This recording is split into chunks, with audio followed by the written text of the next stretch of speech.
has been an extraordinary advocate on behalf of women, on behalf of all people at risk, and on behalf of our own constituents. Debbie Dingell, member of Congress from the state of Michigan. Debbie?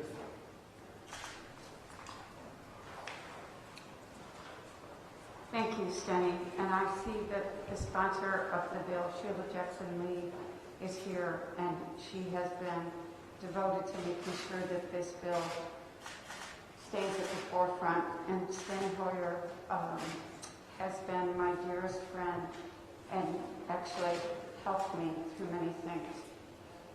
87,000 women, according to the United Nations, are killed every year. 50,000 of them are killed by an intimate partner or a spouse. That means 137 women die every day by a family member. Another statistics I will give you is that 1 out of 15 children witness domestic violence, and 90% of them experience it in some way.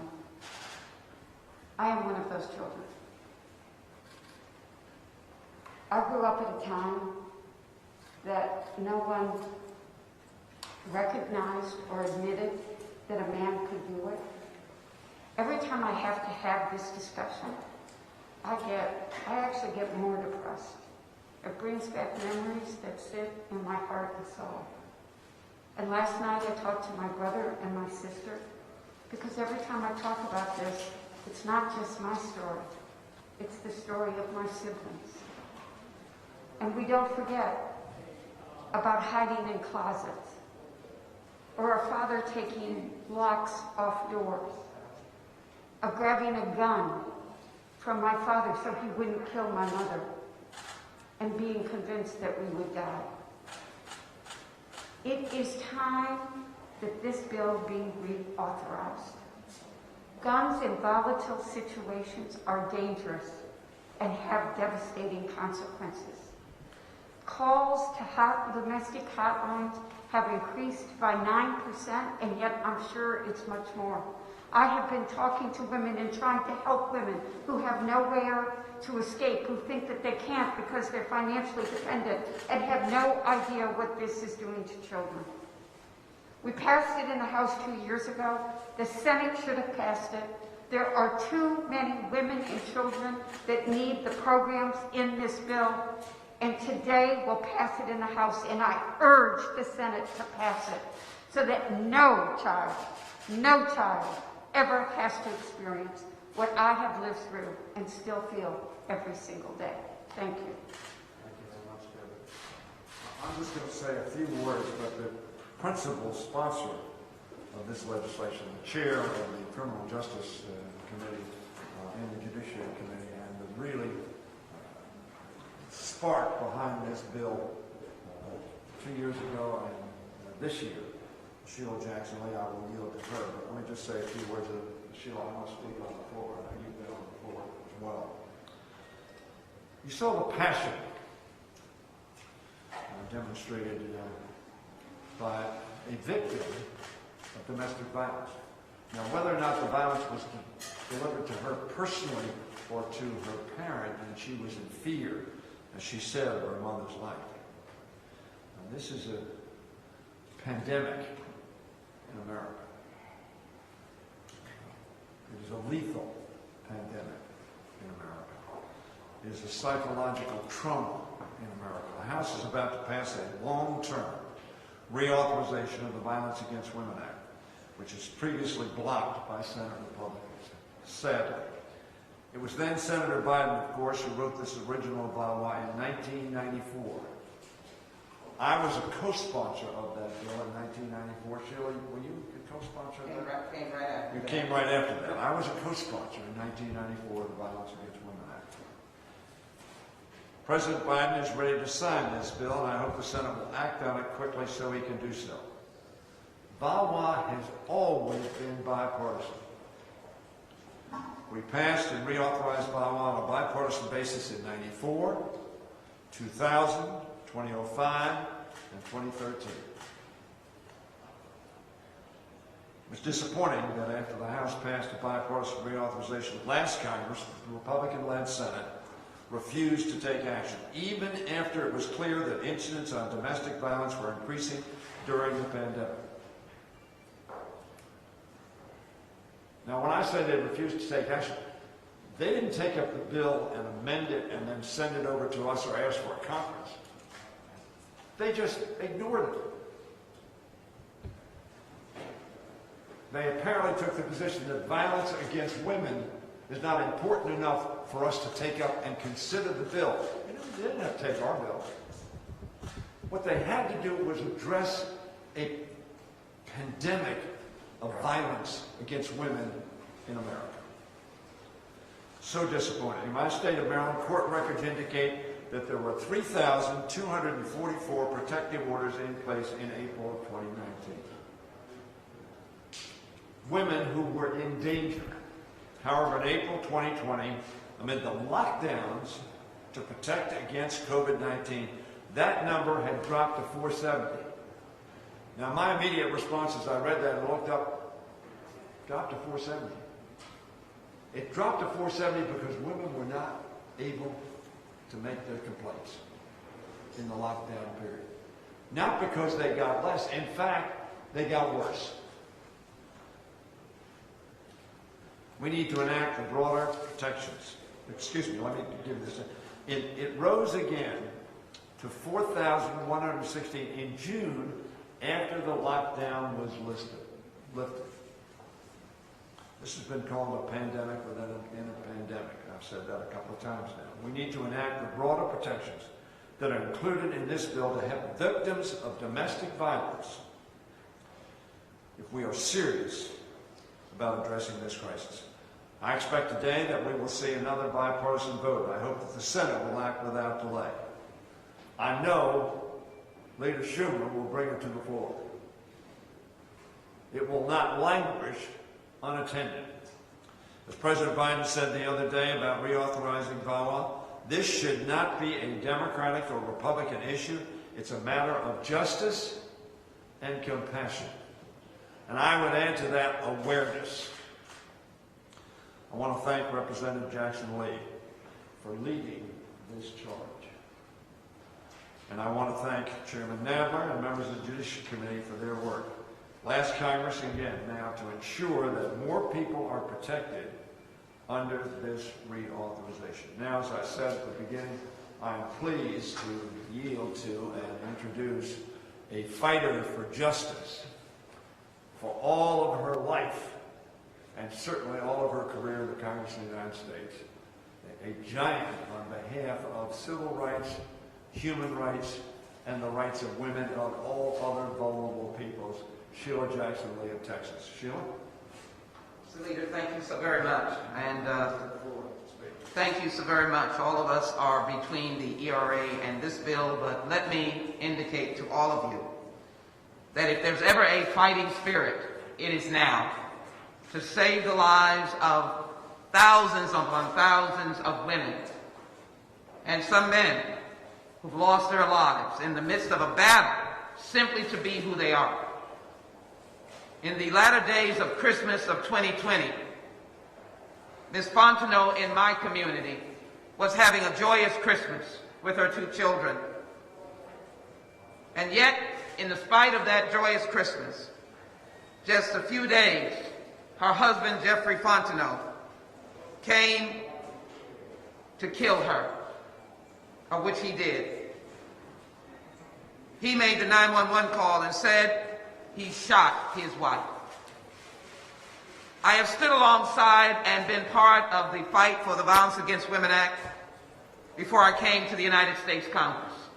As a board member of the Houston Area Women's Center, I saw fleeing women, women who had no place to go, who were living in an antiquated system where they could not stay in a home, that their name was not on the lease, so they might have been immigrant women.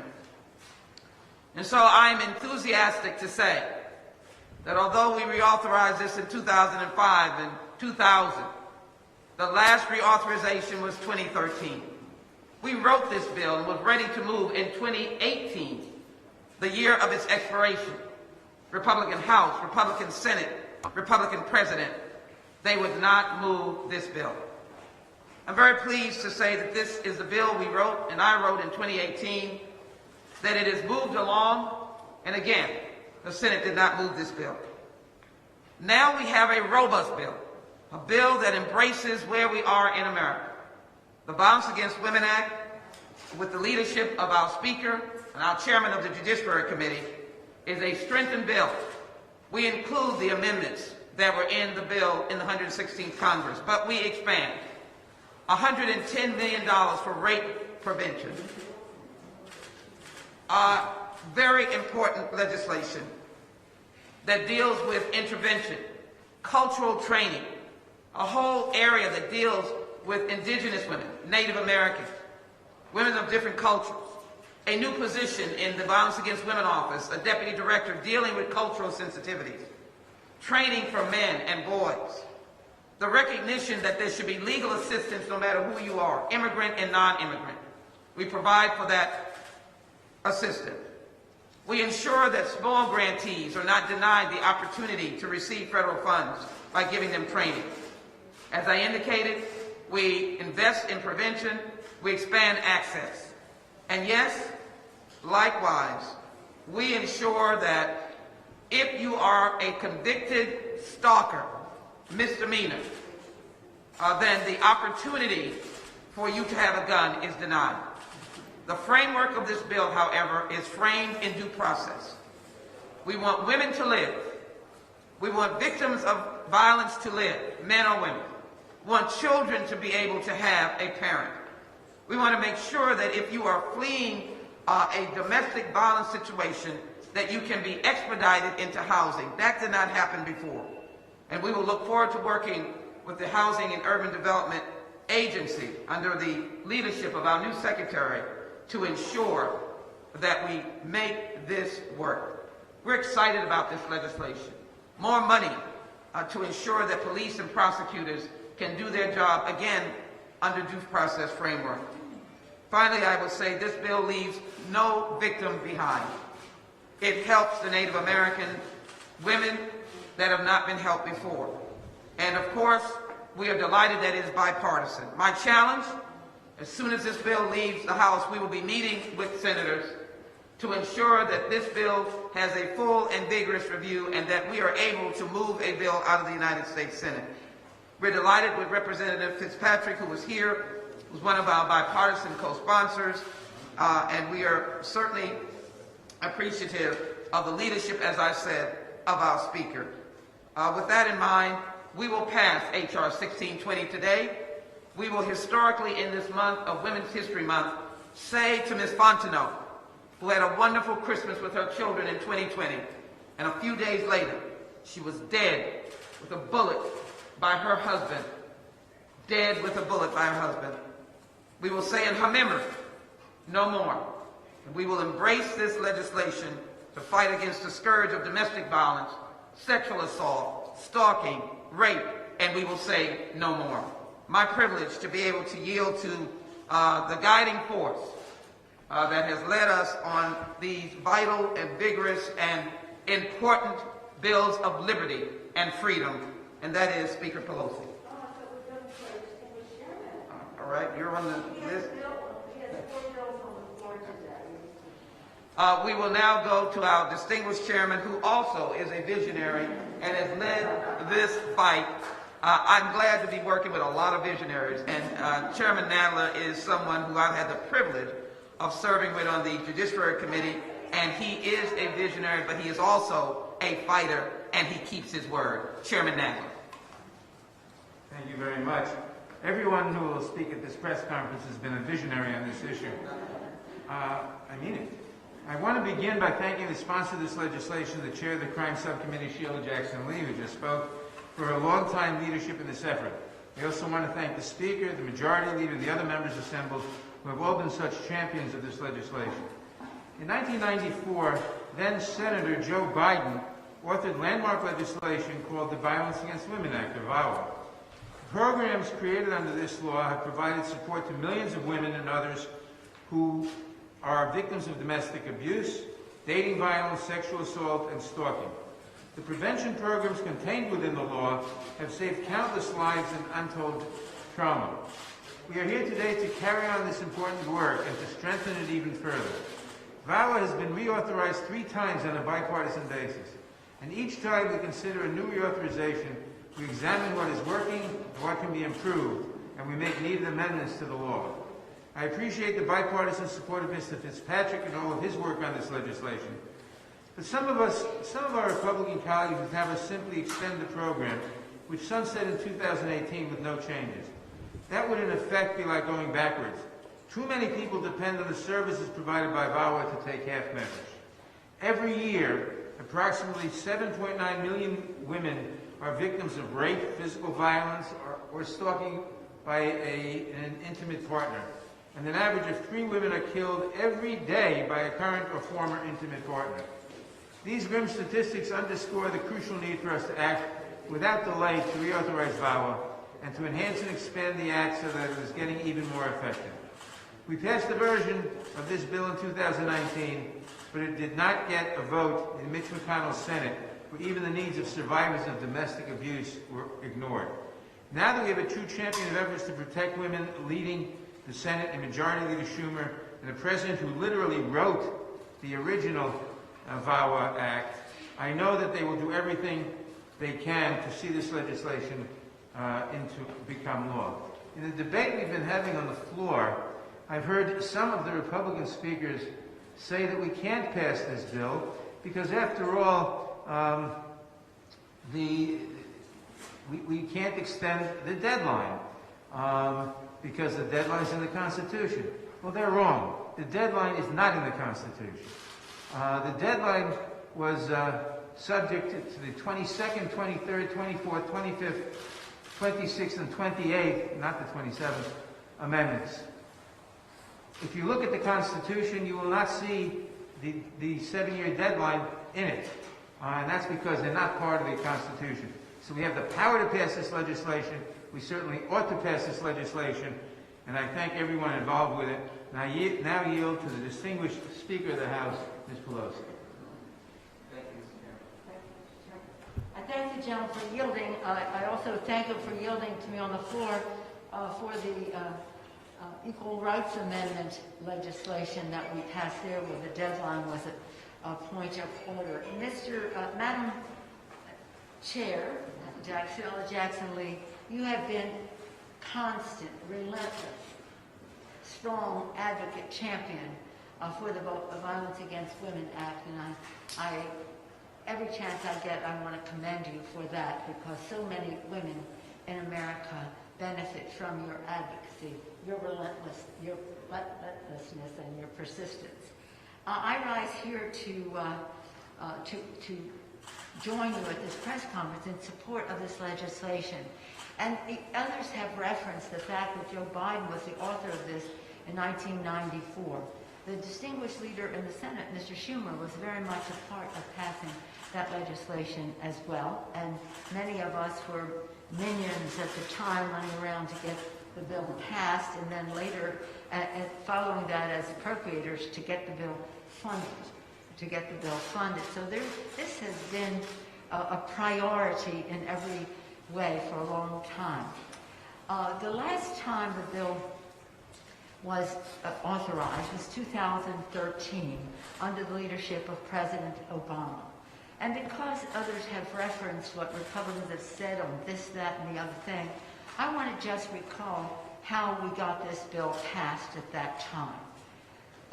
The bipartisan bill passed the Senate, the United States Senate. And when it came to the House, the then Speaker Boehner did not bring the bill to the floor. It already passed in a bipartisan way in the Senate. We, shall we say, had some outside mobilization where people spoke up and wanted the bill to be brought to the floor. Well, the Republicans said, you want a VAWA? We'll have a VAWA. And they had a bill that they advanced. Our pitch as the minority was to the Speaker was to say, bring both bills to the floor, and we will have one be preeminent on the floor. And the Republican bill the Republican bill, which they wholeheartedly supported, said we're against violence against women unless you are a Native American woman, unless you're LGBTQ, or unless you're an immigrant woman. Then you don't have any protection against violence against women. And that, they thought, was really a good bill. And they voted with great exuberance and enthusiasm overwhelmingly for that bill. Happily, enough of them also voted for the bipartisan bill that had passed the Senate. And we were able to have a bill passed, signed by the President at the big signing ceremony, introduced by a Native American woman, and of course the Vice President of the United States, who had been an early author of the Violence Against Women Act. It was cause for celebration. Over time, we always want to review acts of Congress to see laws that are made, to see if what can be improved upon. And Congresswoman Jackson Lee has been a master at doing just that. She has been a leader in reviewing it, making positive suggestions about how it all could be changed. And here we are. Now, she tried that subsequently after 5 years under the Republican majority. That didn't work. So here we are now, just on the verge of passing it here, hopefully getting bipartisan support once again in the Senate, where so much of this started in 2000, in the legislation that became law in 2013. So I think it's my honor to join Chairwoman Jackson Lee, of course, Congresswoman Fitzpatrick, Representative Dingell, Chairman Nadler, Leader Hoyer, and all of this, and so many others. We're wearing white today because on the floor right now we're doing the Equal Rights Amendment, and here in this room we're doing violence against women. At the same time, it is St. Patrick's Day, and I wish you all a happy St. Patrick's Day, white and green. And as I said to the Taoiseach, we just had a virtual meeting with the Prime Minister of Ireland. I don't have Irish grandparents, but I do have Irish grandchildren, Liam, Sean, and Ryan. And not only that, a grand Labrador, silver, green-eyed lad with green eyes, as I say, whose name is Shamrock, and today he's wearing a green scarf. So on this day of celebration for many reasons, that we're passing the ERA, that we're passing the Violence Against Women Act, that we will also pass immigration legislation, it's wonderful to put our enthusiasm into action, into legislation, to make a difference in the lives of the American people. Sheila Jackson Lee does that every single day in the Congress, and please devote that to her. Thank you, Madam Speaker. Let me thank you so very much, and again add my appreciation to Speaker Pelosi for being the driving force that this bill is coming on before April 1. Representative Fitzpatrick, Representative Dingell, Chairman Nadler, Leader Hoyer, and all of the women have been intimately involved in this great effort. Let me finalize by saying that this bill opens the door of the armor of the federal government in its protection of women who have continued to lose their life, and men. Yes, it is a culturally sensitive initiative that protects immigrant women. It protects Native Americans.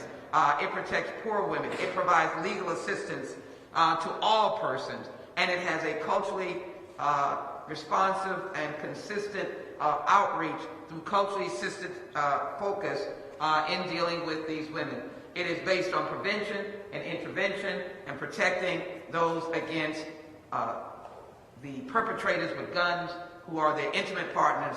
In the dating violence, it does not have to be intimate. We do everything we can to give security and protection. It is a robust bill, as I've said, and Ms. Fontenot's legacy is embedded in this bill along with nameless other women and men and those in the LGBTQ community who have experienced the rash of this violence. And in the midst of COVID-19, we have seen the rise in domestic violence in cities as diverse as Portland, San Antonio, and New York. It's our commitment and my commitment, working with my colleagues, that enough is enough. We will pass the Violence Against Women Act, and we will not be thwarted by the challenges of our friends, accusing it of being an abortion bill, accusing it of being too broad, extending it for 1 year. We will not accept those challenges again. We will not be thwarted. We will not be denied.